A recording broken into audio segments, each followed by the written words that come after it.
Let's go ahead and get started. Big crowd tonight. I've got about 6:32. We'll go ahead and get started.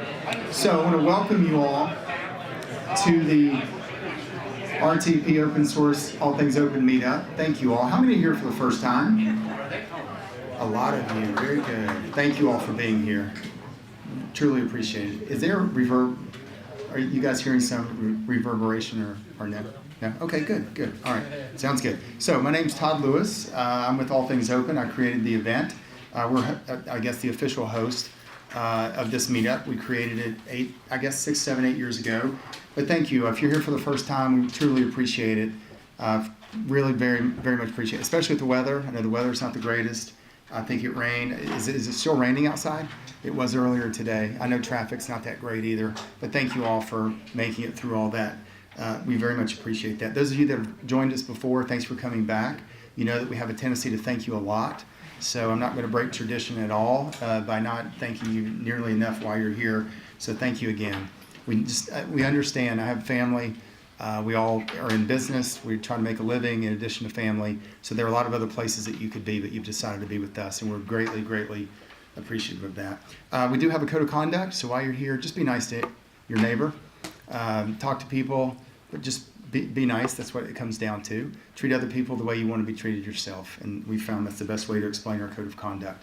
Never had an issue. We don't expect one anytime soon. So very brief overview of tonight, let you kind of know what's going to happen. We're going to do 5 to 10 minutes of announcements, as we always do, to get us started. Then we're going to bring up Brad Topol with IBM. IBM is obviously our venue host. They do a great job. This room is fantastic. And Brad's going to say a word about Granite. And he's actually going to, I think he's got a slide that he will do a presentation around. And then Jason Hibbets with We Love Open Source is going to come up and say a few words about the platform and then also about DevOps Days. For those of you that have heard of DevOps Days, they have an event coming up in April, I believe, and we want to give you a little more information on that one. We hope you'll attend that event in a couple of months. ATO AI, we also, in addition to the All Things Open conference, we also we're hosting an AI-specific event coming up March 17th and 18th. That's what you see on the screen beside of me here. And those of you that are not aware of it, we'd love to have you at the event. It's a 2-day event. Day 1, Monday the 17th, will be workshops and Ignite talks and a couple of tech talks over lunch, 30-minute tech talks. And then day 2 will be the traditional conference day. It'll be 18th.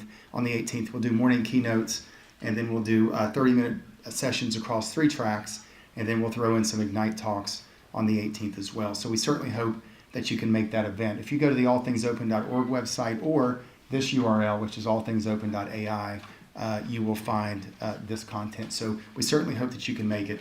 If you want to attend the event and price is an issue, we always price our events, as you know, for those of you familiar with us, to be very accessible. But if you do have an issue with cost, we know the tech market's weird right now, to say the least. I've been in it 15 to 20 years.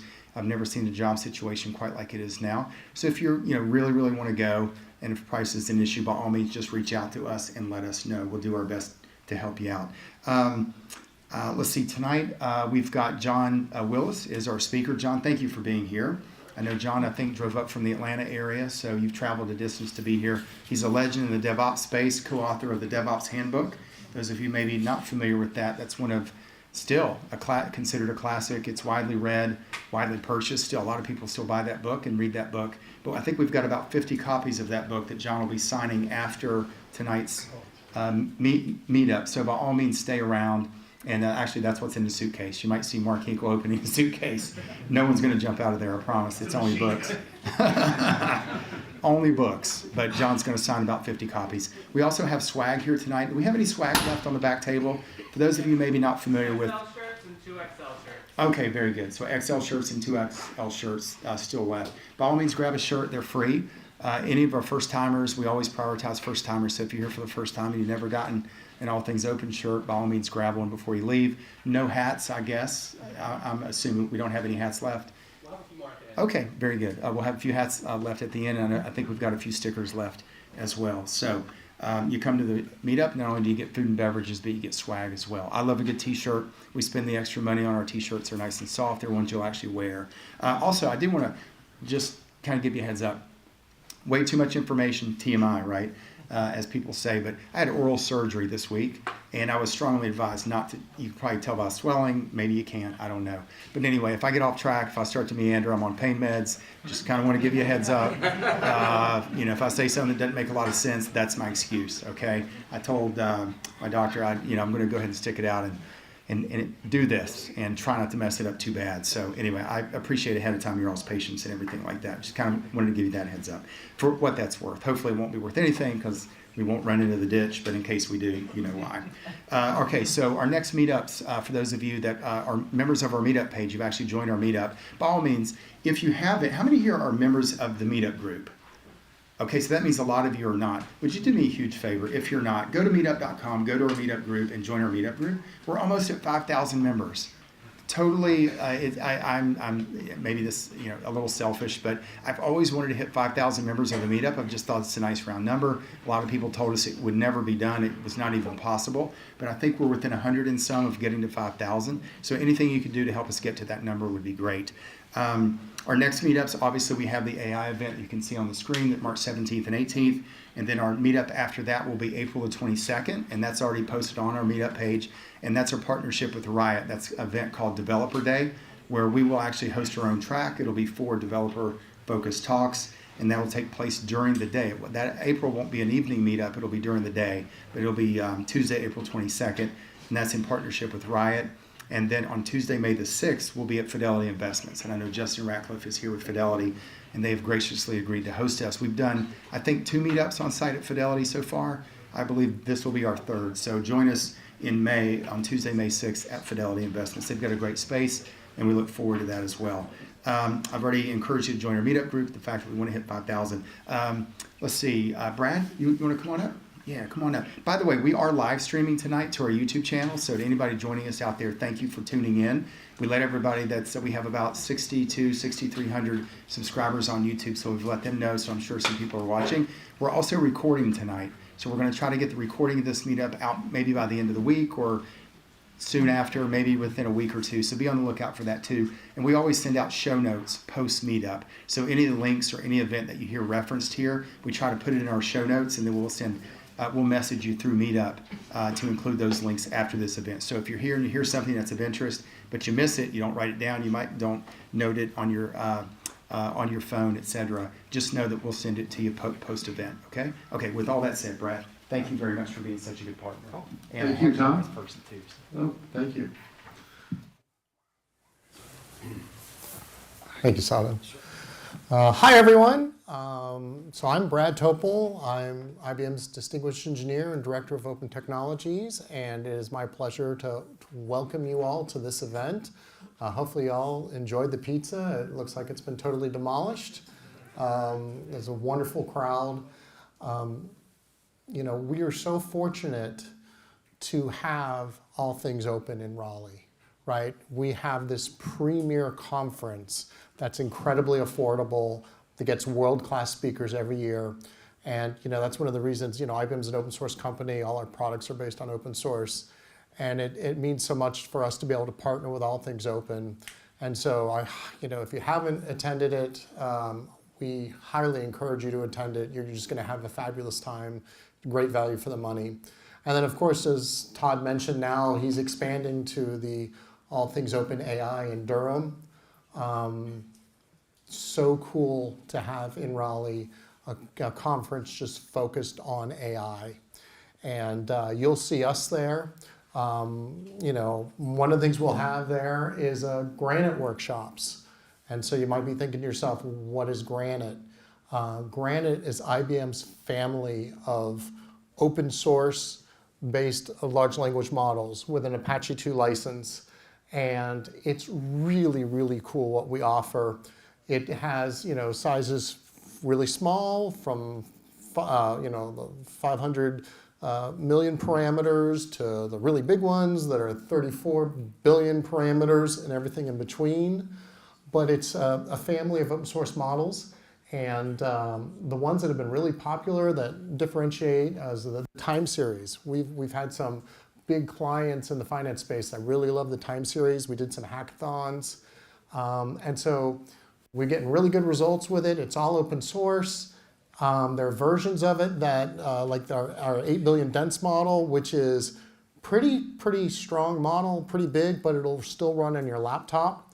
And so I've got a little QR code there that goes to our Granite community. I encourage you to go check out all the different code recipes we have for Granite. One of my favorites that we just added in the kitchen section was the Anything LLM GUI.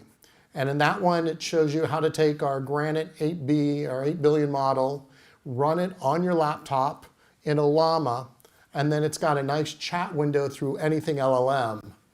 And the beauty of Anything LLM running the model is it's a one-click RAG. So you can check out the model, see how it chats with it, and then it does pretty well on most of your questions. But then in one click, if there's something you need extra, you can import a PDF and it handles all the RAG for you. It puts it in the vector database, it puts it in the context, and now you're chatting with the model plus the extra information you provided it. There's other code recipes as well, more advanced ones that show the programming. But if you're like me and you're lazy and you want a real quick and easy, dirty one to get running, that one's really nice, and you can really see the power of Granite. I actually used it to answer some questions. I had a relative going to see a doctor, got some cancer tests, and we were questioning the doctor, and in real time I was asking the model, trying to fact check what the doctor was telling me. So it's really cool to be able to do that, and it's real interesting. So in any case, check out Granite. Again, welcome. And we hope to see you at All Things Open AI in Durham. We hope to see you at All Things Open in Raleigh. And let me hand off. Cool. All right, thank you all. Yeah, thanks, Brian. Thank you.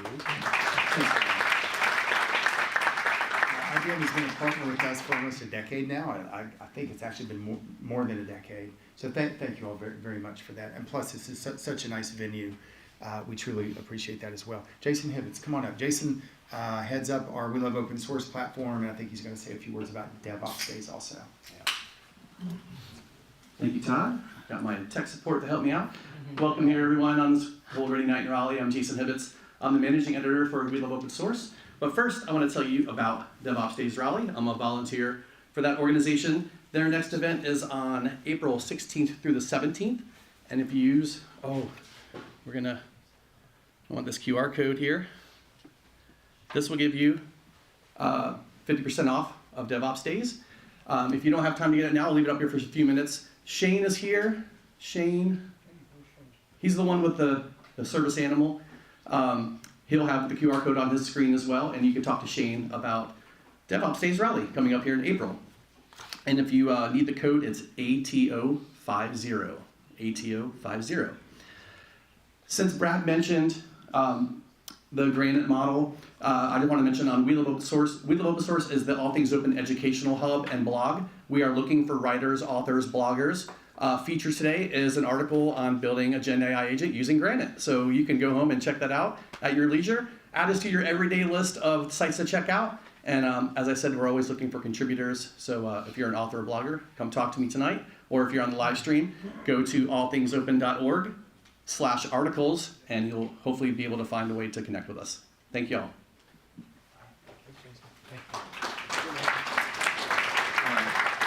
So I want to go ahead. The reason you're here is John Willis. John is, come on up, John. Yeah, come on up. Let's go ahead and start. That's the reason you're here. You're in big trouble. No, they're here because they know the deal.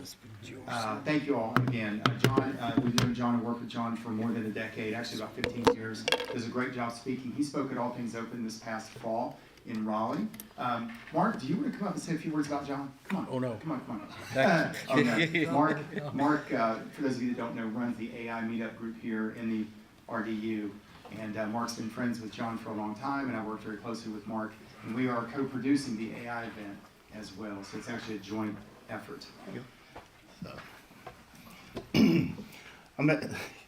This guy's like my big older brother, but I met John about 20 years ago when he used to troll Valleywag on the forums, and I'm like, this guy knows a lot about everything, but he's really a little bit crazy in a good way. But for those that don't know John, he has probably forgotten more about enterprise IT than most of us know. His background has been in startups for the last 25 years, but before that, he probably authored more red books on Tivoli than a lot of... You lose count at some point. You lose count, yeah. So when we were driving in tonight, he said, I spent a lot of weeks here writing red books for IBM. I don't know if IBM still does red books, but they were like the canonical source of information for IBM. But anyhow, all of a sudden there was this old IT guy, and I say old because he's 10 years older than me, and I don't let him forget that. But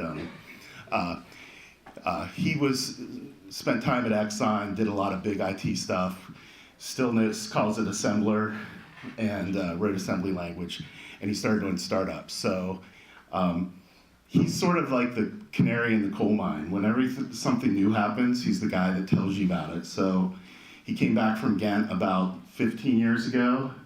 Was it 15 or 20? First DevOps stage, yeah.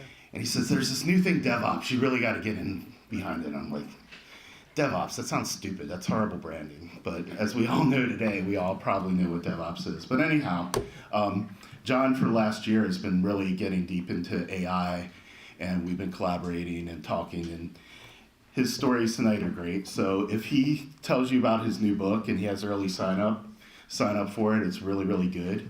If you haven't read his last book, Profound, about Edwards Deming, it's great. The guy who wrote the foreword is a bozo, but otherwise the book is really, really good. So after this, he is teaching a class on enterprise RAG at All Things Open AI, and we have 30 tickets to give away at the end of the night for that. So pay attention, there might be a quiz. I guess that might be the fair way for us to give away the tickets, but normally it's a $800 class, so we're giving away 30 of them for free. So anyhow, All right.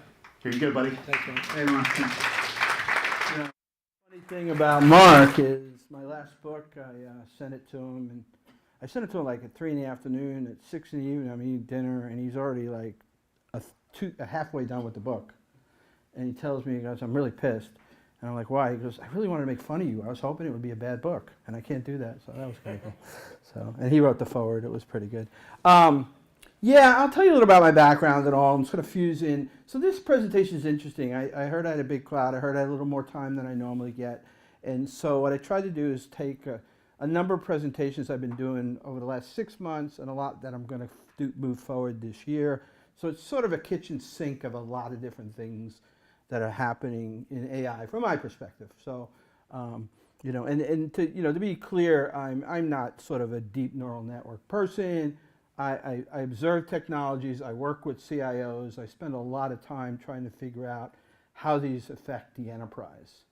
But I'm also deep enough into this technology, and we'll walk through that too. So really the sort of the narrative is a little bit of an introduction about me.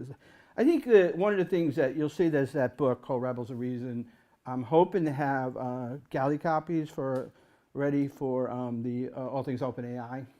So that means that there'll be mistakes in it. It'll be a non-for-distribution version, but it's a finished first copy of the book.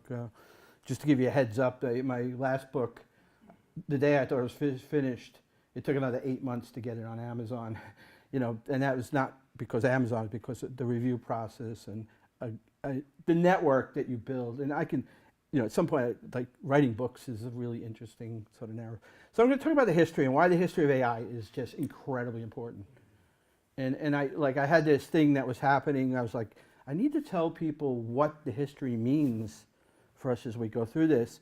And then 2 weeks ago, Monday, I was like, man, now I really. So if you remember what happened 2 weeks ago, Monday, with all the DeepSeek nonsense and everything that went crazy, right? The point is, it just really hit home. And then 2025, like I wanted to use some expletive there, but like I try to be cautious. Like holy moly, like 2025 is. If we think the last 2 years have been insane, I want to talk a little bit, depending on the time, what we have. And I'm not normally a hardware person, but I think this idea of GPU starving and what's going on there is reasonably interesting conversation to sort of go through. I'll look at the nods of the heads. If you're all falling asleep, I'll run right through it.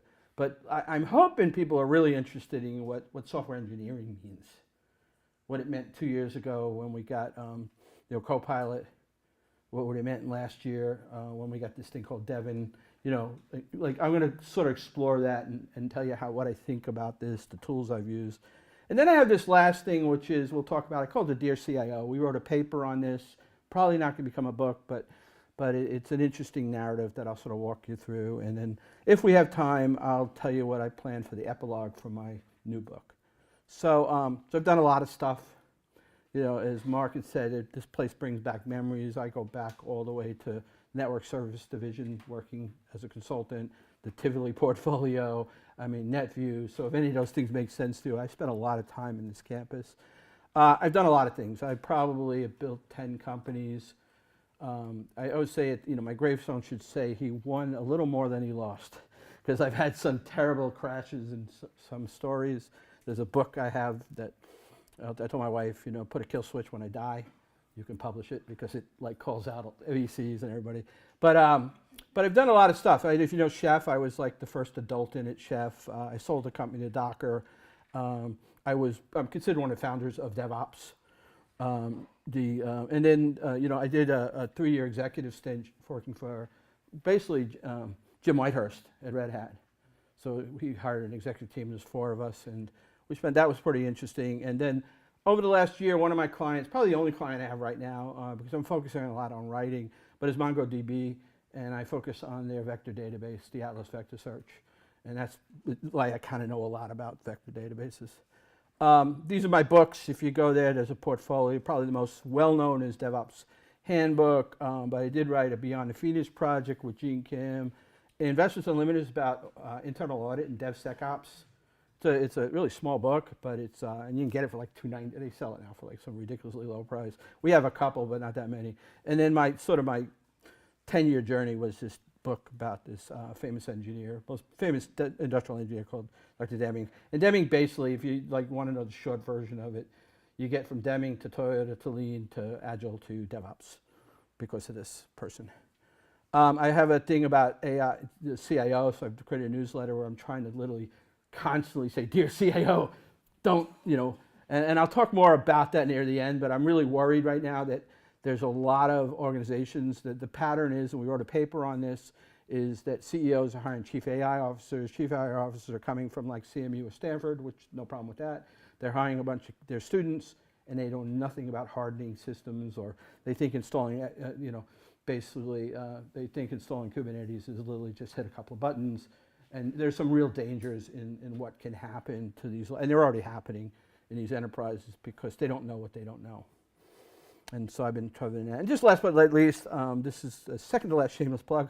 Actually, there is no such thing as a shameless plug. They're just plugs.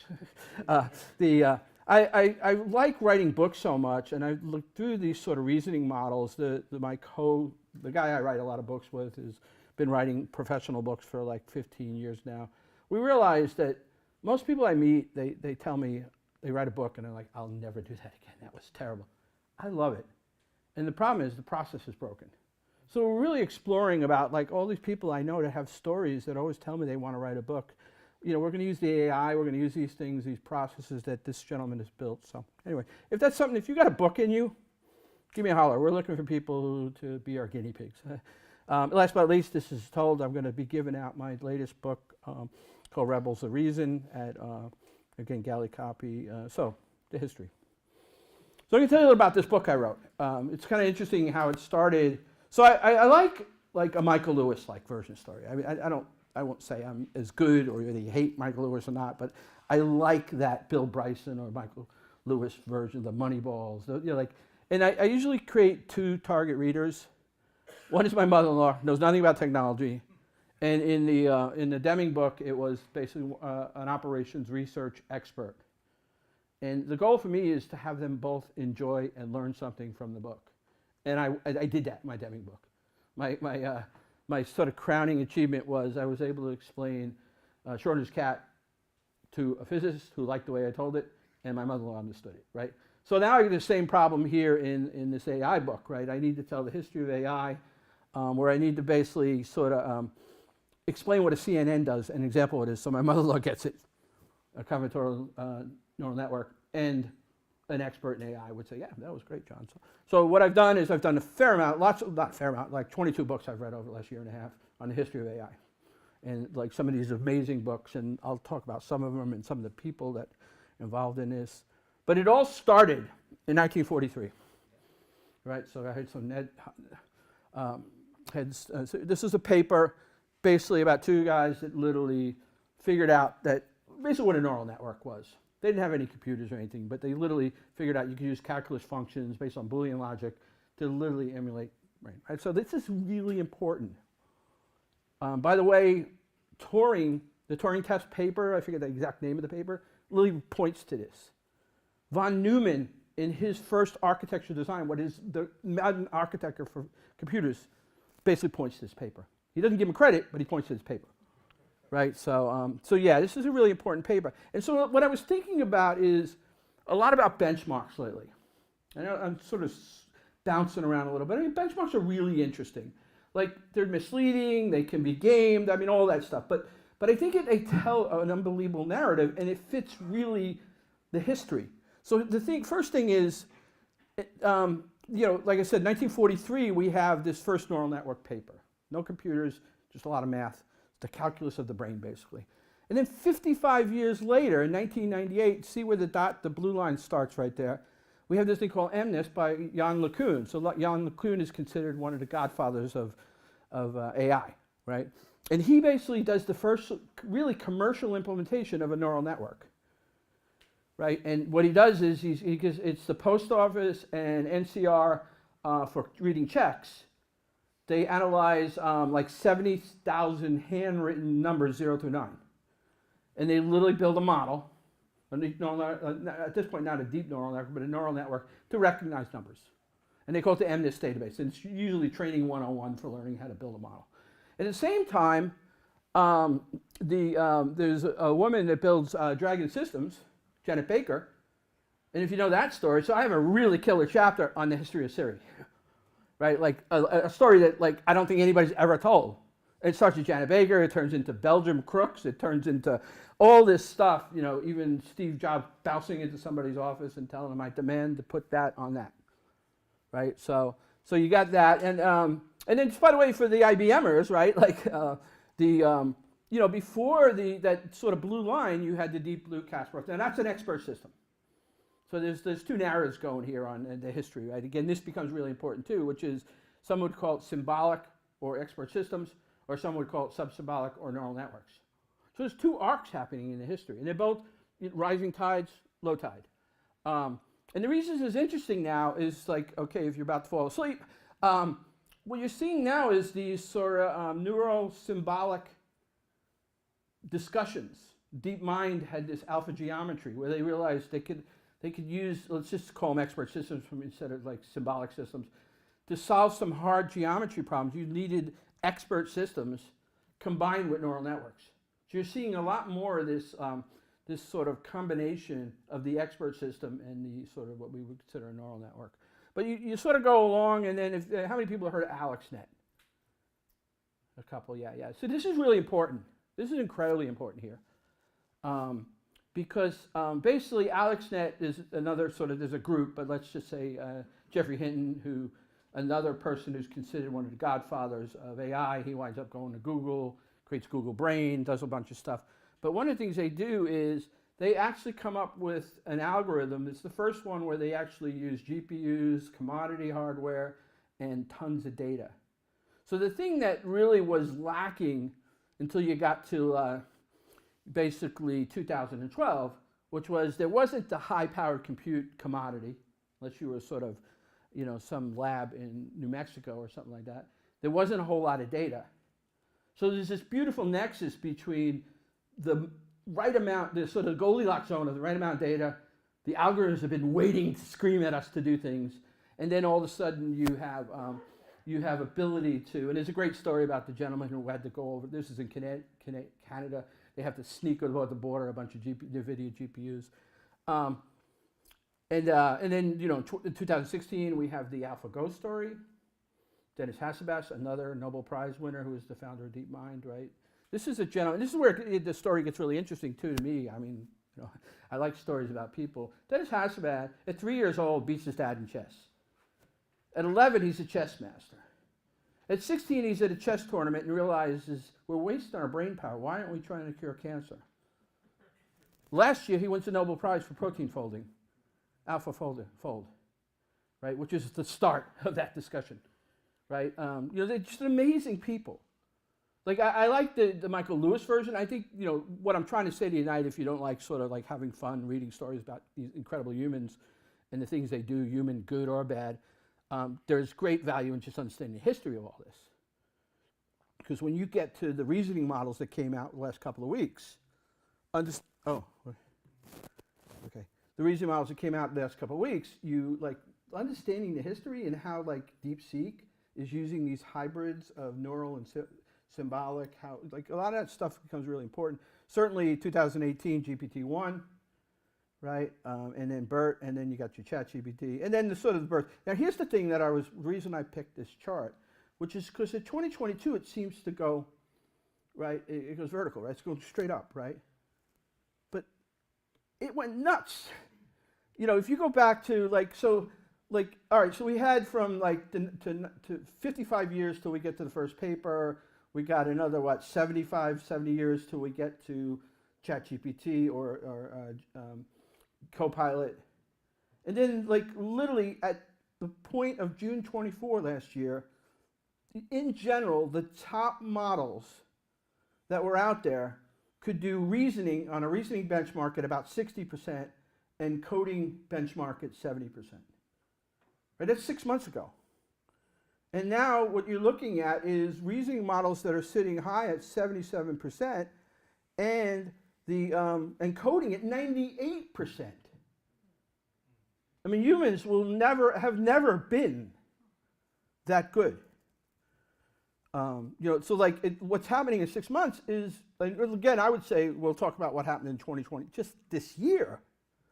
This is we got 55 years. Then you have a couple of years of insanity, the ChatGPT. What is this craziness? How can it do this? Is it going to end the world? Are we going to have Terminator? And then in the last 6 months, it's been crazy. And I would argue in the last month, last maybe 2 weeks. I don't know, is it going to stop? I don't know, right? I don't want to spend too much time, but the quality, the speed, the price, all that stuff, done. And then, I don't know if you follow you should follow, if you're sort of a DevOps engineer or software engineer, or you at any day in your life you actually have to debug problems in software, you should be watching the SWE bench. It started as a paper out of Princeton. It's basically a benchmark for how sort of agent-based tools can solve problems. Not just write code, but take a GitHub incident and fix it, and how well does it do. And so just to give you a perspective, this didn't really hit the radar until about last year, March, and a project called Devin came out, invested by Peter Thiel, for whatever you think about that. But what was interesting is this another narrative of open source. Literally, the next day, there were 3 open source projects that were better than this $20 million funded project. Now there's there's 30, 40, 50. But to give you another perspective, Devin sort of hit the SWE bench, they call it SWE, the software engineering bench, at about 10% average resolution. And then the problems vary, so there's averages, but benchmarks are benchmarks. Right today, state of the art, not Devin, is about 60% on solving complex issues. And I've done it. I mean, I've done some crazy examples of taking incidents on different projects and literally running some of these tools. And they're not fallible, they're not 100%, they're 60%. But 60% is if I get to 60% in 10 minutes, instead of 8 hours. There's IBM, you got to respect, I think, the story behind Granite, which is amazing, and we'll talk a little bit more about, I think in 2025, we've proven open source is one. Right? It was sort of hints of yeah, maybe, yeah, it could be, I'm not sure. There's no doubt now. And I think that sort of when you talk about the offerings from IBM, this is not a disrespect for IBM. I've been a flea on IBM's back most of my life. I've built companies, software companies, I've built products on their products. But their slow and steady wins the race, particularly the enterprise. Right? So there's really good numbers to follow. The fact that, InstructLab, all those tools are getting people like me to be able to build models that 2 years ago would have been impossible for me to build them. I mean, let's face it, like, you know, my worst probably day in technology was trying to take a Coursera class to learn PyTorch, you know, so. What did we learn in 2025? I like Chris Wright's, what is open source? Right, this has been confusing a lot of the industry experts about what is open source here. You know, it's not the same thing as what we've known and we're tried, and people are trying to figure this out. I think Chris Wright wrote a really good paper. You know, he's the CTO at Red Hat. I've known him for years. He's a great person, right?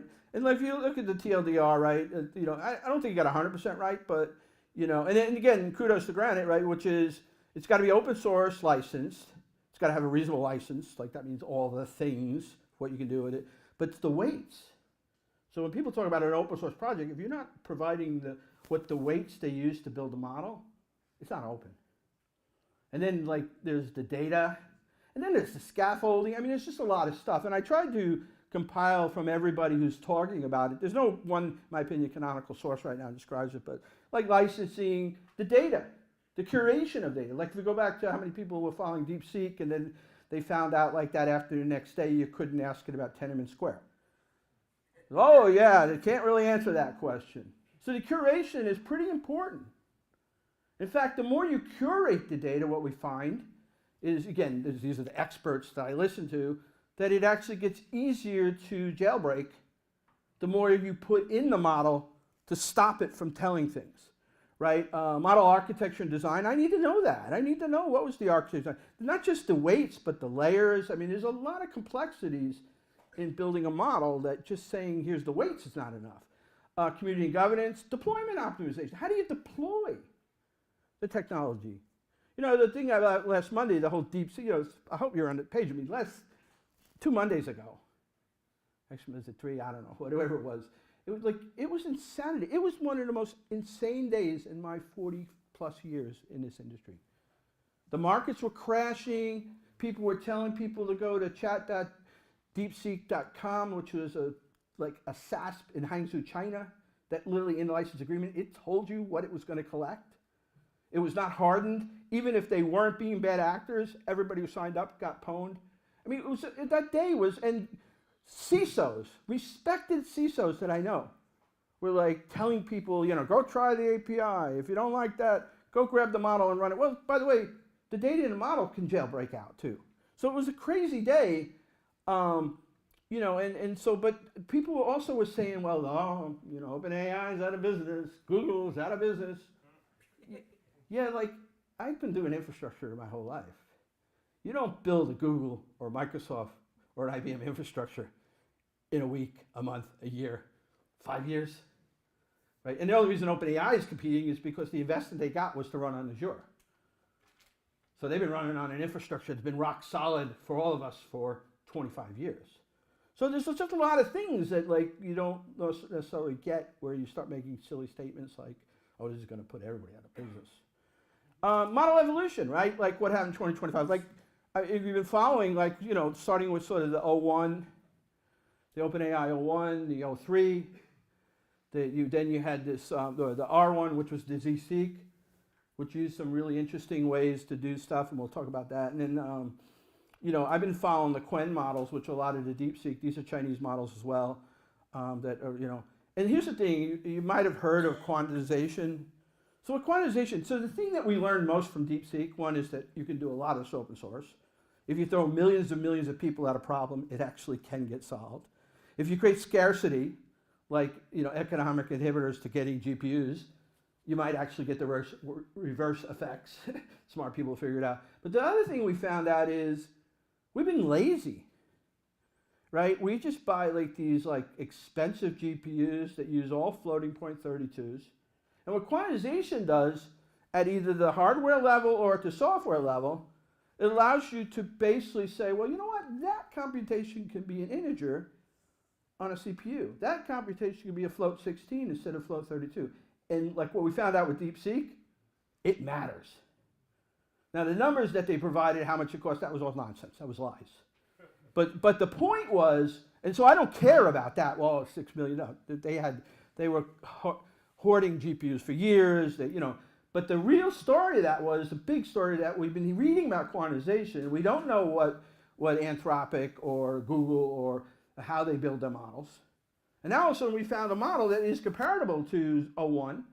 And we found exactly, the paper did tell us exactly how they did it. And one of the key things was this idea of basically methodically or algorithmically choosing how you're going to do your computation. About, like, if most people in here had some sort of computer science and you know what the difference between an int is, an int 4, int 8, is a floating point 32, right? Like, they just use some math to figure out when to use it.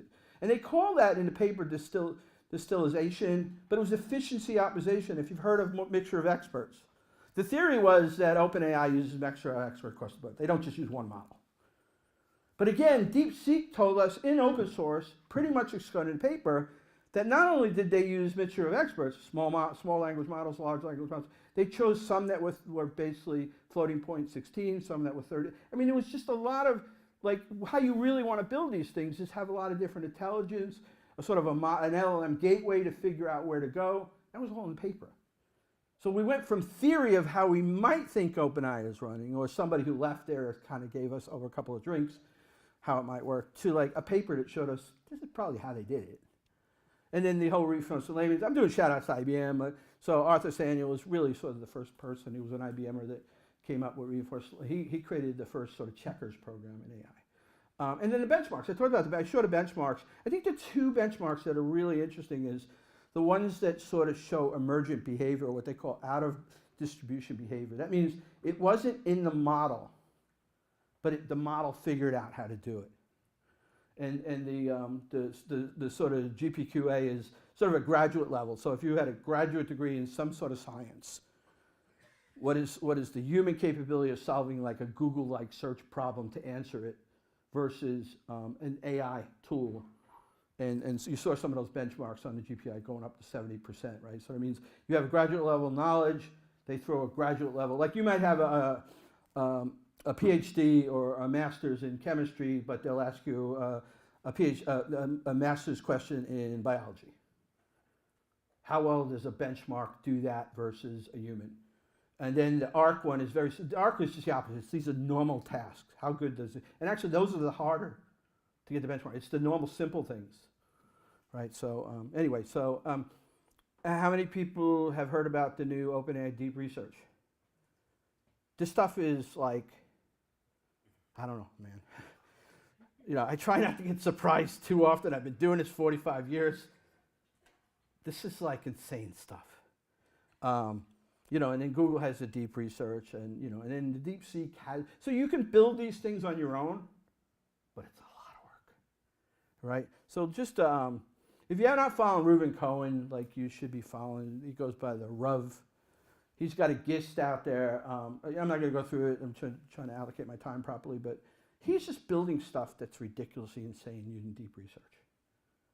He goes in and says, hey, I want a PhD research paper on this, and O3 Mini, hits the DeepSeek button, takes the thing, starts building stuff, including examples of how to build the code, then goes into what's called an instruct model, not a reasoning model, passes it to it. It not only writes the paper, but if he asks for code, he creates a Jupyter notebook for him.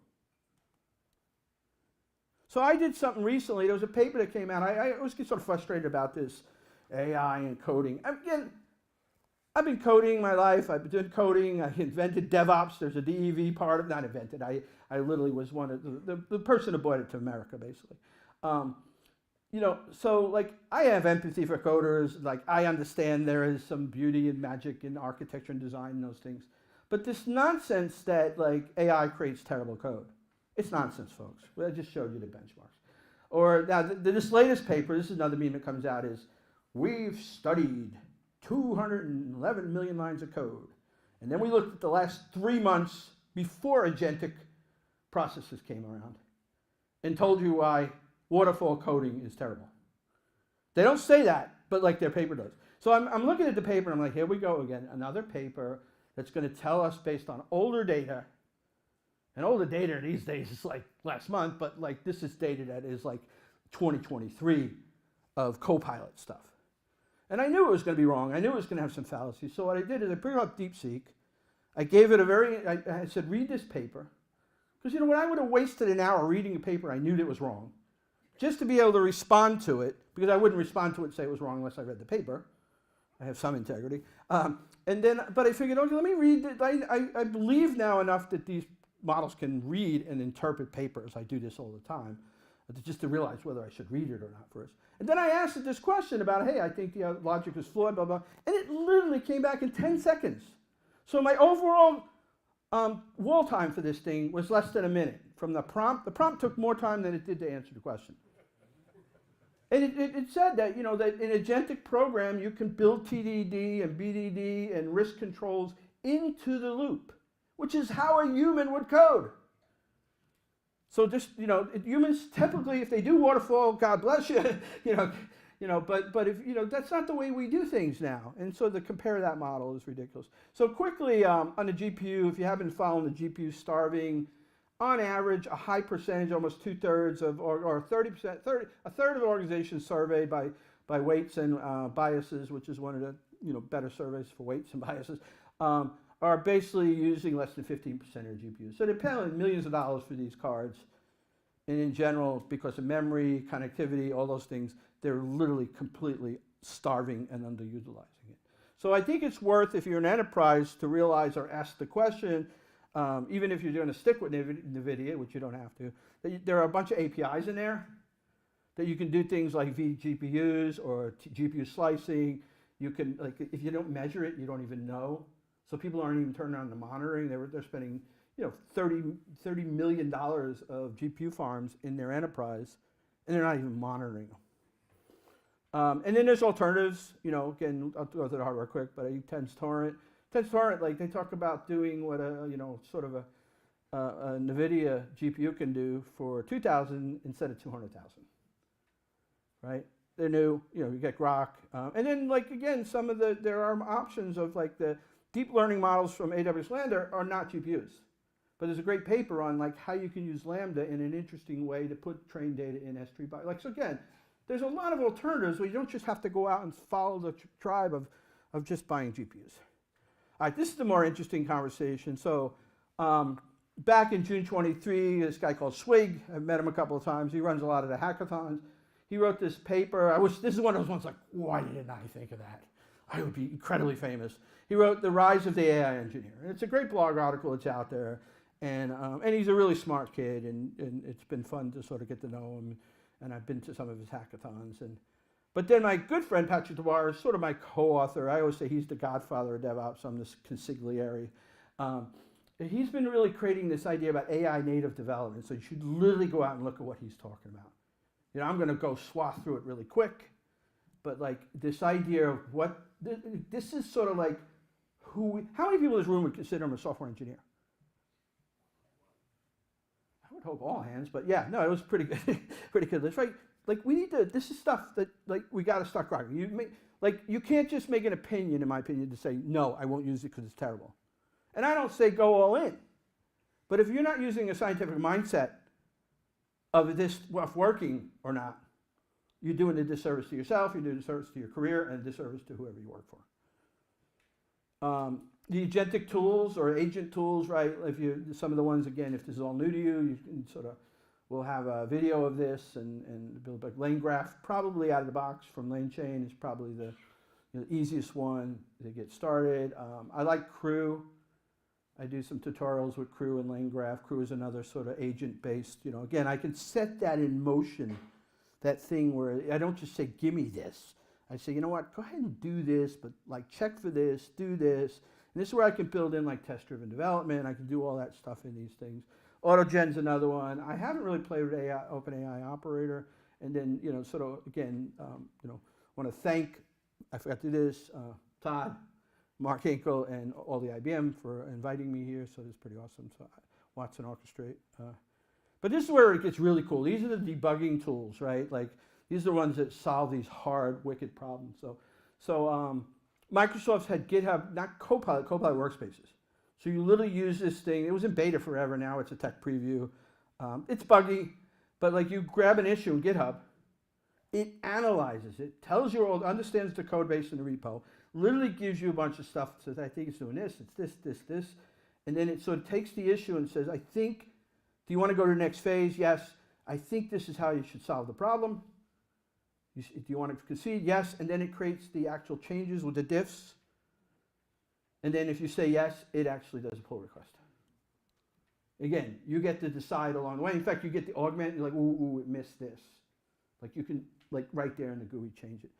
Cursor is another, like, you know, that came out last year. If you haven't played with Cursor, it's pretty amazing about the things it can do to. It's like a helper. It's like having a paired program at your level or better working with you. I like Ada. Ada is really good because she can throw in all the context stuff. This gets really interesting. Like, you know, like the problem with a lot of these co-pilots and tools is they don't code the way humans code. You know, humans usually have documentation. They have Terraform scripts. They have all these different things in their headspace. And these things say, oh, I'm just going to give you a bunch of Java code that I know from a billion lines of scanned. Whereas Ada will allow you to define all those non-functionals and those assets. And it will take that into account as you're trying to figure and create code. Because there are other things that matter than code. Klein is another tool. So this is one, me and Patrick Bar have this workshop we've done for a couple of large customers. We focus a lot on DevOps, how do the DevOps people should respond. But this is an example of where we use Crew to do a DevSecOps problem, you know, so, and just example. And then, so this is the, you know, maybe a little fun part of this thing. So I do this all the time. It's never really failed. Most times it goes really well. Sometimes it goes kind of okay. So we'll see what, when I say, dear CIO, you say, come on, wake up a little bit. You say, what, John? It's okay? We good enough with this? We don't have to, you don't want to, but some people will. So I told you I'm concerned about, like, I'm not so concerned about, like, the ship has already left, you know, the train has left the station, whatever cliche you want to do. So I'm like, you got to stop this. No. And I enjoy these advantages that I'm getting and enterprises are getting, and they are. But I'm really scared about the sort of the magnitude of, like, we had shadow IT and what shadow AI could mean if we don't tether it in some way. So I wrote a paper, an article, I guess it was in 2023, called Shadow AI is Inevitable. And then I told you earlier, a bunch of us got together, part of Gene Kim with the Phoenix Project, and we started worrying about this idea that we kept seeing in people I talked to, where the CEO would hire a chief AI officer, chief officer would actually be told by the CEO, stay away from the CIO, don't talk to the CISO. I mean, this is literally what we saw in cloud, but I believe it's at an orders of magnitude more complex. And the dangers are way more complex. So I've been really threading on, we wrote a fictional story about a CIO, a hero's journey of a CIO. They get announced they hired a chief AI officer. He's like, yeah, this is going to be a problem, man. I've seen this before with chief data officers. And then he basically does this sort of hero of inserts himself into the conversation. Because he knows at the end of the day, the first breach, the first failed audit, they're coming to him. They're not going to chief AI officer. And so here's where I start. Dear CIO, prepare for the tsunami. Like, you know, there is a technical debt tsunami. My basic pencil math, you know, napkin math is it's 2.5 orders of magnitude more complex than what we saw with cloud and shadow IT, right? Dear CIO, don't be an Air Canada, right? So Air Canada is like a great story. Now, it's like whether it was using GPT-4 or what, it doesn't matter. They internally scraped, they figured they'd come up with a chatbot. Somebody had this brilliant idea of scraping all their internal documentation. I don't know for a fact, but I think it scraped, or was, from what I told, some FAQs. And some of the answers were wrong. So some poor guy's mother dies, and he doesn't have a whole lot of money to go to the funeral, so he asked the chatbot, could he get a refund, or, you know, does he get a refunded thing? And the chatbot says, based on some FAQ answer that was not company policy, airline policy, that he could. So he goes, comes back, tries to get his money. Oh, no, we don't do refunds on that stuff. So he spends 2 years in a lawsuit. They lose, when it hits the Wall Street Journal, they lose $500 million in market cap. And the settlement was less than $1,000. Like, there's so many things wrong with that story. We aren't just AI, but part of it is AI. Dear CIO, so what's interesting here is when I wrote that paper about shadow IT and shadow AI, I made an assumption. I said, you know what, shadow IT and cloud, right, was like if you had a 100,000 person organization, you know, to the nature of the early cloud days with Amazon, they were API based. In fact, the first SDK was only Java. So like maybe 3,000 people in your 100,000 person was really going to participate in this shadow IT stuff. And when I started seeing what was happening with AI, I was like, this is a whole different ballgame. This is like 70% of your organization. So if we look about the damage control we did over 10 years for shadow IT at like maybe 3 to 5%, can't even imagine when 70% is going down this path. So, and then LinkedIn last year validated my numbers. Right? In fact, the one that should scare the heck out of you, which is 78% of AI users are BYOAI. Bring your own AI. Come on, man. If you've ever managed a responsible infrastructure, that really should scare the heck out of you. These are some interesting stuff. Dear CIO, you should go, you know, people talk about like, you know, what's the big deal about jailbreaks? In fact, a famous CISO put out something a couple of days ago. I'm like, man, read some of the things that these guys. So one of the things they did is they put a poison model out there. It's like white hat hackers. They put it on Hugging Face. And it literally had the ability, based on some Python code, that it could escape out of the model just by inference. Like literally just by using the model and asking questions against. So it had some code, they call it 0-byte code, it's hidden code, it's a jailbreak. So that if a user downloaded that inference model and they ran it, it would break out of there and then be smart enough to go look for other things. Well, they did it on Hugging Face, and Hugging Face is like sort of a SaaS for running your own stuff. So they did this whole experiment on itself, they controlled it, they put the model out, they went in, they broke out of the inference, I'm running it on Hugging Face. I mean, no disrespect to Hugging Face, but I don't think the Hugging Face folk in there, they don't know what DevOps is. So basically what happened was, the first thing it did when it broke out of the, where are we at? Yeah, when it broke out of the sort of inference model, it went looking for, am I running on Kubernetes? Great. Is it a hardened Kubernetes? No. This is great. Now I have a whole lot of ways. So basically what they showed is, by running that inference model, you could literally get on a shared customer Amazon host by just running a question against this model. And they've done it to 5 other providers now, and it, you know, there's like, I mean, that should scare the heck out of you. Dear CIO, Google wrote a paper in 2015 telling us what it was going to look like today. It's out there. When they were doing scale level ML, and it's pretty valid. In that paper we wrote, I used a lot of this as the fictional version of like what could happen. Oh, I found this paper, and like we used the real paper. But this is what scalable AI looks like now in most banks and insurance companies. And Google just happened to write a paper about it 10 years ago. Dear CEO, you know, you run it, you own it. Like, so I'm not picking on Bedrock, like it's as good or bad as any other one, infrastructure. But like what this picture tells you and tells me, and my evidence is that when your company writes a chatbot or a copilot, anywhere from 80 to 90% is, guess what? Plain Jane infrastructure. It's I&O, it's middleware, it's things like Kubernetes.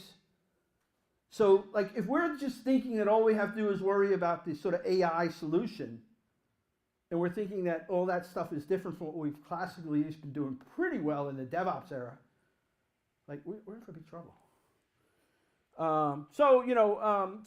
Look at some of the ways that we've relied, like the OVAL, the sticks, the CVEs. NIST has been doing, I think, not a great job. I will say OWASP, we'll talk to in a minute, has done a really good job. MITRE's catching up really fast. So if those mean something to you, these are the ones that the government goes to figure out how to deal with breaches and what vulnerabilities are, and CVEs and what their impacts are, right? There are new opportunities. There's 0 days. Embeddings are like a whole nother cascading risk category.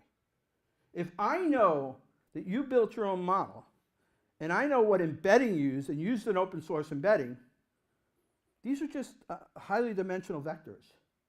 I can literally figure out what's in your model.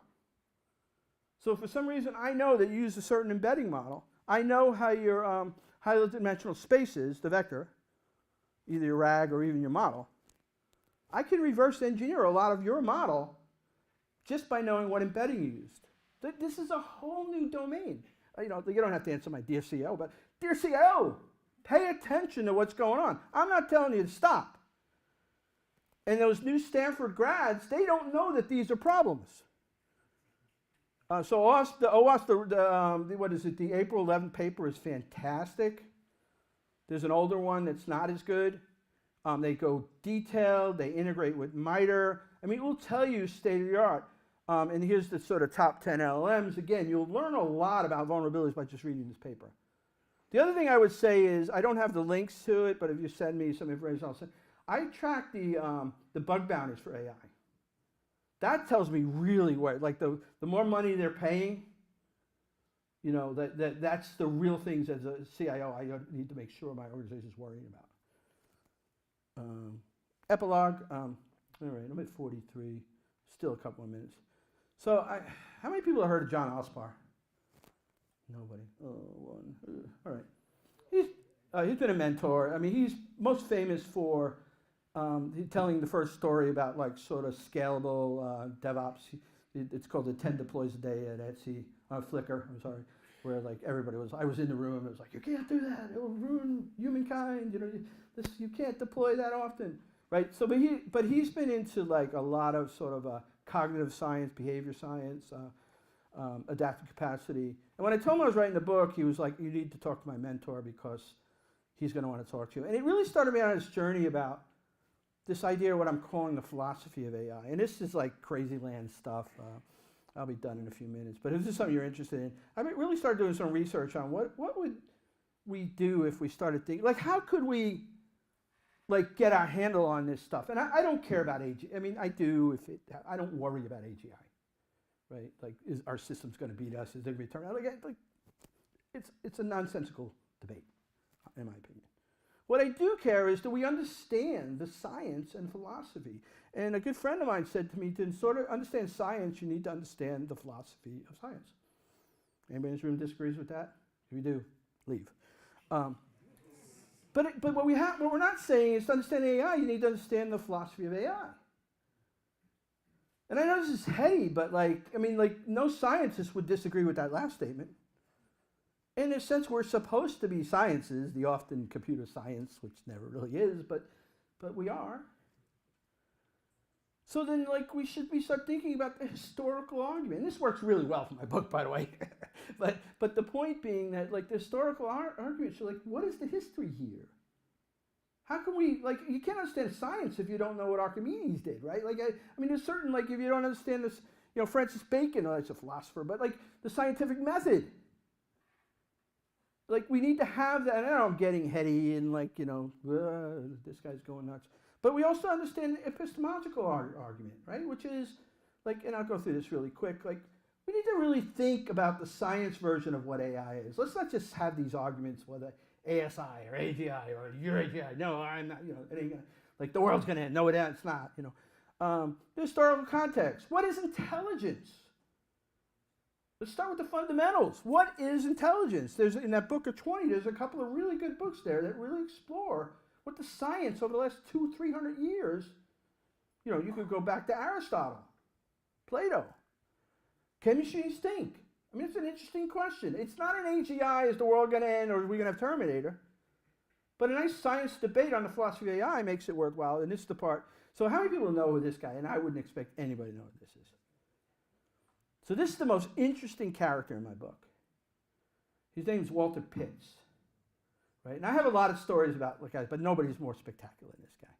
So at about 12, he's comes from a broken home, out of Detroit. His father's an alcoholic, has no formal education, speaks 3 languages, including Sanskrit. He gets chased by a gang, hides out in the library for some time until he figures out, not just one day, 3 or 4 days, because he figures he has to wait till the gang is going to leave. He decides to open up Bertrand Russell's Principia 11-volume mathematics, sends a letter to Bertrand Russell in Cambridge and telling him it's wrong. He thinks he's talking to a PhD student, invites him to Cambridge, no conversation. His name's Walter Pitts. He was the co-author of that first paper.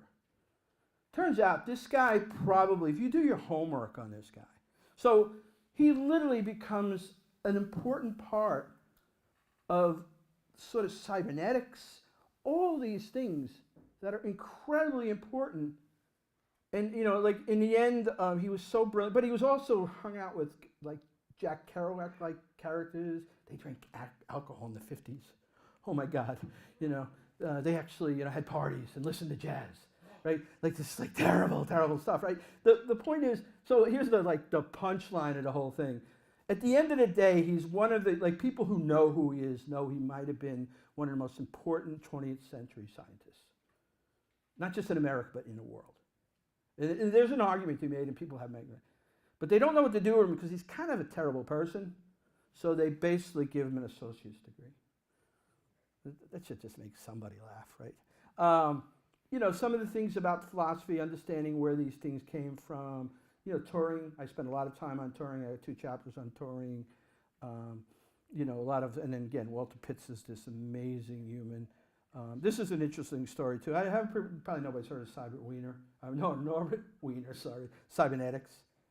So it turns out, like, the real champions of the way everything should have looked and have been completely different before people, I call them the Beatles of experimental epistemology, or you can call them the Beatles of AI. They are literally at MIT in the sort of 50s, 60s, so probably 60s, literally creating this room where they put the sign experimental. They're basically creating what should have been AI. AI should have been called cybernetics. The guy who coined it was a petty person, John McCarthy, and so he didn't want Norbert Wiener to get the credit, so he called it AI, which he admitted was a terrible name. Yeah, I mean, these 4 people, it turns out, like, this is sort of like the weirdness in me, but like the one guy, the Norbert Wiener's wife was crazy, and she had all these like fantasies that they were doing nasty stuff. So she was like the Yoko Ono of this band. You know, I probably shouldn't torture you with like what's the difference, why AI and rationalism, empiricalism, but I think the thing I think you should understand is you understand basic logic. If you think about expert systems as deductive reasoning, and this is an oversimplification, if you think about neural networks as inductive reasoning, the thing we haven't solved about thinking machines is what abductive reasoning means. And abductive reasoning, in the most simplest example, is the Columbo. The Columbo can figure out, like, it's probably you who murdered because that jacket and your shoes are muddy, and, like, you know, it's that sort of instinct based on logic, based on all those things. Yeah, that's me, and I hope you enjoyed my presentation.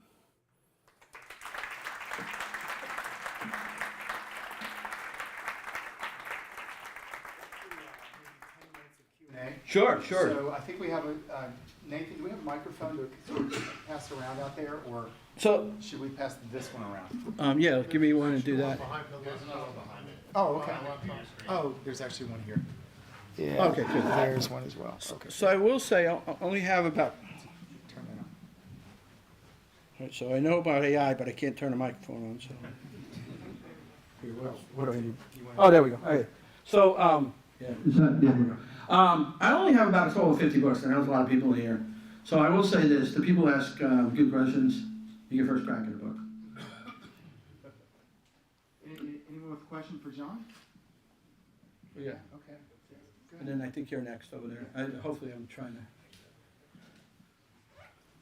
My question is, given your experience on people adopting DevOps and how that has gone well or poorly, and then everyone moves past it eventually, how do you kind of see people adopting AI well and or poorly, and then kind of moving on and pretending we've figured it all out? Yeah, I mean, I think there's a lot of sort of correlation or corollaries between what happened to DevOps. When you think about DevOps, was this problem that we were already siloed, right? So the original pitch by good friend Andrew Schaefer created a wall. You had Dev, you had Ops, and just sort of throwing it over the wall. Let's smash the wall. So there was this siloization where we realized there were some problems by just putting Dev in like San Diego and putting Ops in New York, or right. That parallels my dear CIO problem is that, like, let's just be clear here. Whether it's AI, whether it's DevOps, whether it's C programs, or it's a mainframe, IBM mainframe assembly programs, fundamentally it's network compute and storage. That's what it is. So when we forget that, and we think this is special, You know, one of the biggest problems in the early DevOps days was we created DevOps teams, right? Oh, no, that's not what we were talking about, right? So I think the parallels there are like, let's realize that this is network compute and storage. This is an infrastructure problem to solve. The behavior patterns of how we do things should be controlled. So DevOps taught us that if we were methodical about the way we deliver software, we deliver software better. If we're methodical, and by the other way, include everybody in the conversation. I mean, DevOps was a metaphor not just for Dev and Ops, it was for Dev and QA, it was Dev and marketing. It was to get everybody that you could possibly get in the room to figure out how to deliver a service. And my fear is, and I see evidence of this, that right now, like we're building AI systems completely orthogonal to that process. On purpose, CEOs are like saying, no, I don't want you near that group. So yeah, so good questions. You get first book, hey. Yeah. Oh, well, I think that gentleman was second, then we get you third. All right. Just to. Okay, we just. Across the room. Why don't you just say your question? Yeah, just yeah, you scream it, and I'll try to repeat it. You had your hand up, right? Yeah. I'm trying to do this in order, right? Yeah. Yeah. So, and maybe it's just philosophical in the conversation, but when you're talking about open source, your first line item, licensing is, you know, the open source. The rest is really just transparency at the end of the day. Is that? You know, again, I think I don't think we actually have industry absolute clarity on what open source means in AI, but I would say it's a little more than transparent. I mean, transparency is a big part of it. But like, if you're going to give me all the code that you use to build whatever this thing is, your model, your inference, like, it would be nice to give me some source of your models, your weights. So that's an asset. I probably, one of the problems with the DeepSeek model, which was everybody was, how this is awesome. They give us the code and they gave us the weights, but they didn't give us the data. And this is a shout out to IBM. IBM gives you the data. So without the data, how you train the model, you're starting from scratch. You don't know what made that model good. So I think those assets are more than transparency.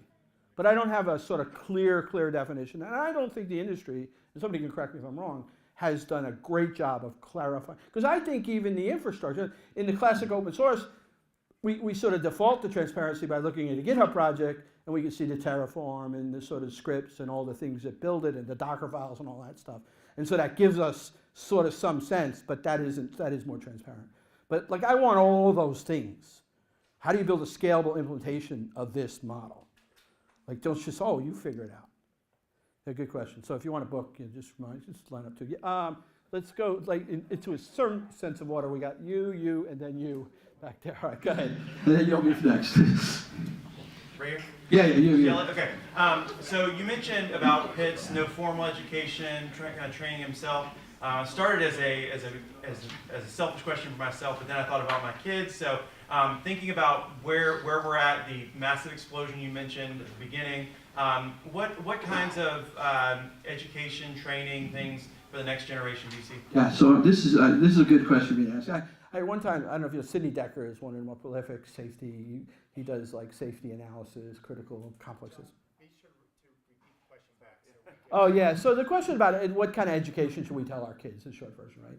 So here's the interesting, so I'm lecturing to his PhD students, and they sort of at the end, they're like, so where'd you get your degree from? Where'd you get your, I'm like, dude, I'm lucky I got a PS 105 in Brooklyn, alive.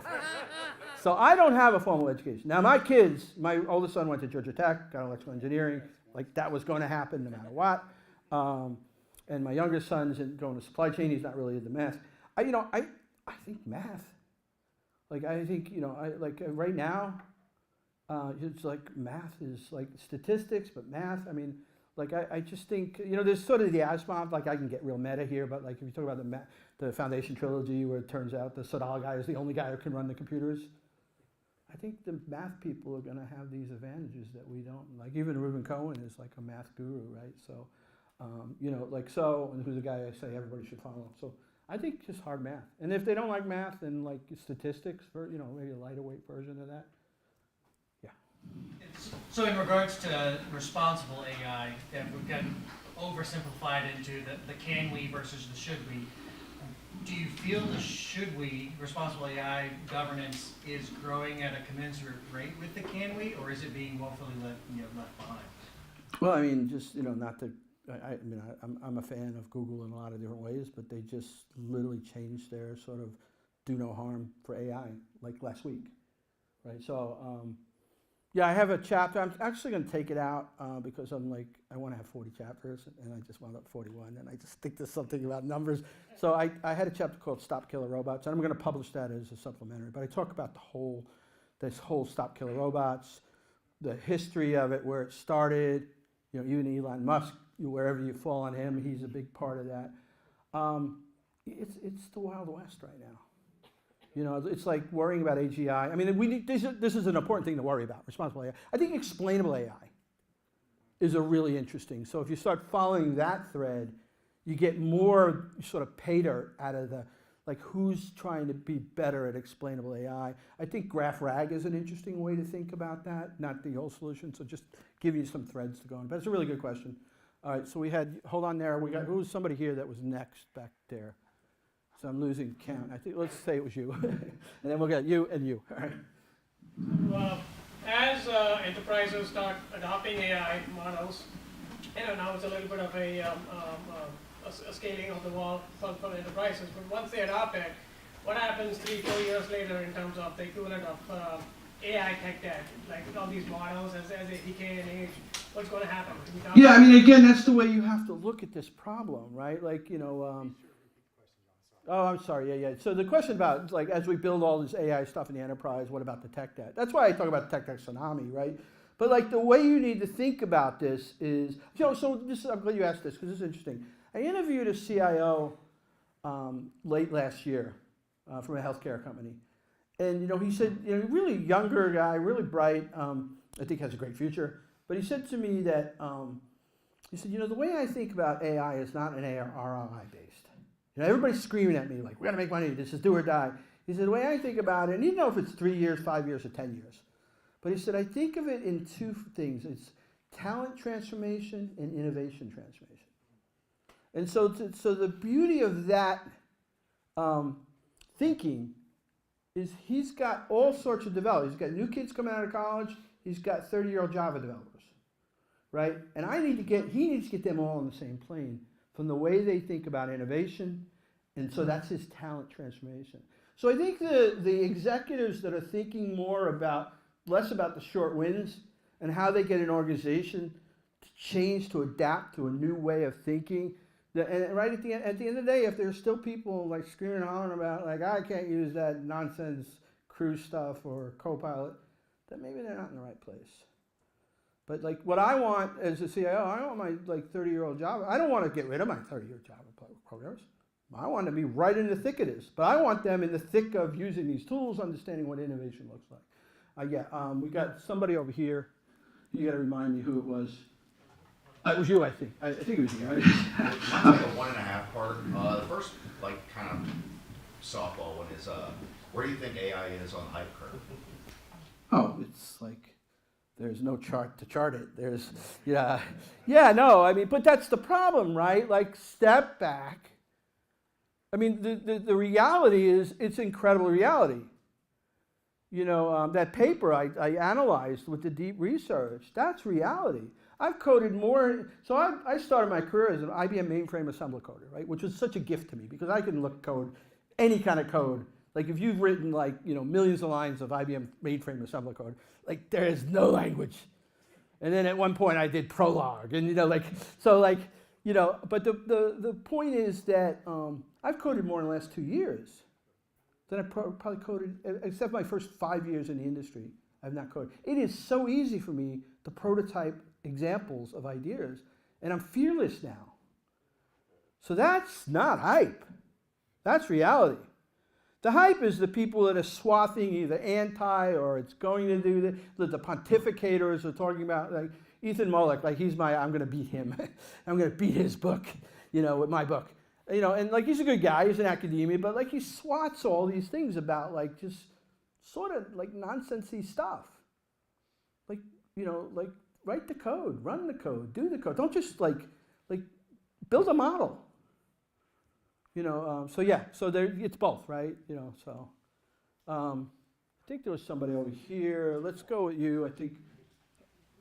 I had just a follow-up on some of your dear CIO stuff. You were talking a lot about the security and vulnerability side, but in my mind, I think even worse than that is the legal ramifications. Absolutely. Is that? I'm just trying to figure out if that's really bubbling up in the Fortune 500 C-suite, or if they're just trying to push it off. So let's step all the way back, right? So that book I wrote called Investments Unlimited with 9 other people, right? That was, this guy.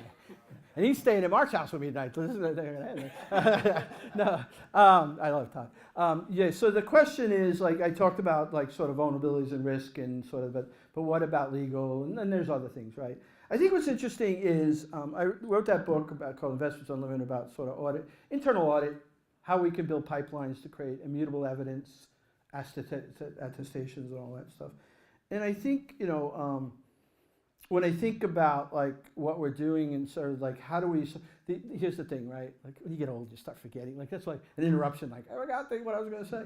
But what is the most important? So one of the things we ignore in DevOps. We created DevSecOps like 5 years after we created DevOps. And then in DevSecOps, we said, oh, it's all solved now.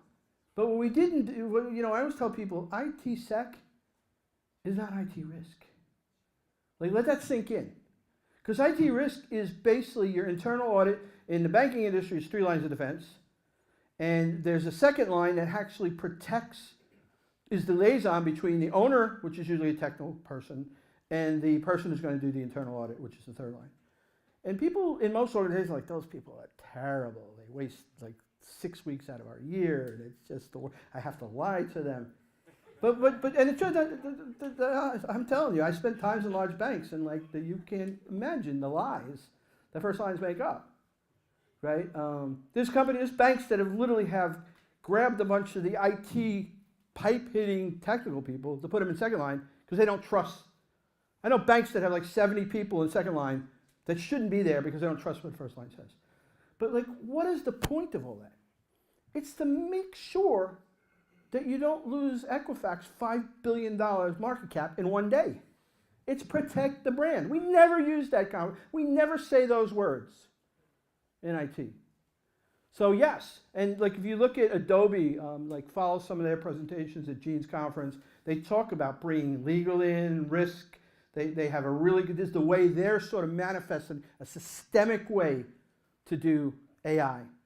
So take a look there. If you can't find it, ping me. I'll point you to the, I'm losing count on who's next and stuff, so I just give. Go ahead. No, it's a follow-up to actually Okay. privacy and policy, because especially in Europe, where you have a much more stringent policy on Right. privacy and also now an AI framework policy, how that is going to impact this on a global scale. Yeah, well, the policymakers, like this has gotten really hard, right? Like, right, because the policymakers are like, behind NIST, and NIST is not doing a good job, right? So a lot of the policy stuff is sort of swaggy stuff where they don't understand technology, and even if they got it perfectly right last summer, it's all wrong now, right? So, I think the real key to figuring out this, like what do we do? We've got to use some common sense. We've got to protect the brand. And, and at the end of the day right now, like I'm going to be perfectly clear. If your data is sensitive enough to kill people, or people who get killed, or you could lose like billions of dollars in market cap, then you probably shouldn't put anything other than your internal infrastructure. I hate to say that because I've been pushing cloud for like 88 years and how it's not that dangerous. But like these models we still have no idea. If you start following the jail, I'm gonna give you a really good example. This one scared the heck out of me. It was like end of last year. So like the adversaries, so the adversaries are using AI to be adversaries. Right? First off, let's be really clear. They've got the same tools and they're basically getting better and better at being adversaries. What they're figuring out is like companies are disclosing how they're building their chatbots and where the sources are coming from. And some of them are stupid enough to put external sources. And so then what's happening is the adversary is like, oh, I think Vanguard, and I didn't say Vanguard, but like it could be any insurance company, gets some document for their audit GPT for orders, and they get that document. So I don't even have to break into their firewalls and stuff to get in. I could just put 0-byte jailbreak code in that document, and when somebody does an inference, I get control to do a bunch of nasty things. If they have to get into your organization to get a document, it's much easier to find a tier 3 controlled asset than a tier 1. And typically some document that nobody, why would anybody put that as a tier 1 asset? Like if you look at banks, right, they classify tier 1, like funds, anything to do with funds in a bank is going to be a tier 1 asset, right? Any code that deals with like what happens with your money, right? Like, but some document that tells you how you should do things on Wednesday and whatever that gets written by a rag, that could be a tier 3 asset, and they're not protected. So the adversaries know this, so they can break into your place, go looking for it. So yeah, I mean, I think right now, you know, I hate to be one of these people that say this, but given the unknowns, get the expertise. The open source models are incredibly powerful. You know, figure out the classification of data, the things that should not. The smartest companies right now are really making everybody in the company take an HR. You know that nasty stuff, like I've been independent most of my life, but every once in a while I work for a big company where I got to take one of those HR-driven once-a-year things, and you can't fake your way through it. You got to answer all those stupid questions. Companies are making people take that on AI right now. So now they've got the checkbox, you took it. So you can't do the do now, ask forgiveness later, right? Like you were told, these are the things right now we know you can do. These are the things you definitely will get fired if you do. And you check that box, you go, oh, I didn't know. And these are the things, if you have a question, come to this board. And that's a really good policy because in cloud, most companies didn't do that. So most people opted for like, that guy's telling me to do something, this woman's telling me to do this, that group tells me I can't, I've got to do this, I'm going to do it, I'll take the blame on the loss, take the win if I get the win. So, yeah, good question. I hate to do all right. It's 8 o'clock, so all right. Let's go ahead and wrap it up. John, thank you very much. Sure, yeah.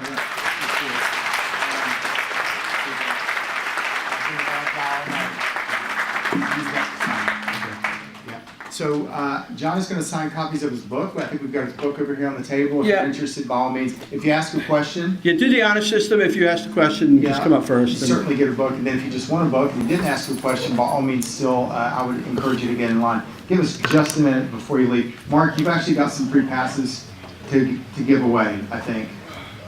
We're actually going to give away free passes to the AI event if you're interested in training, I think. Mark can explain. So John is going to do a full day of enterprise retrieval augmented generation training. Normally he charges like $800 for that. He's given the discount to All Things AI to teach it.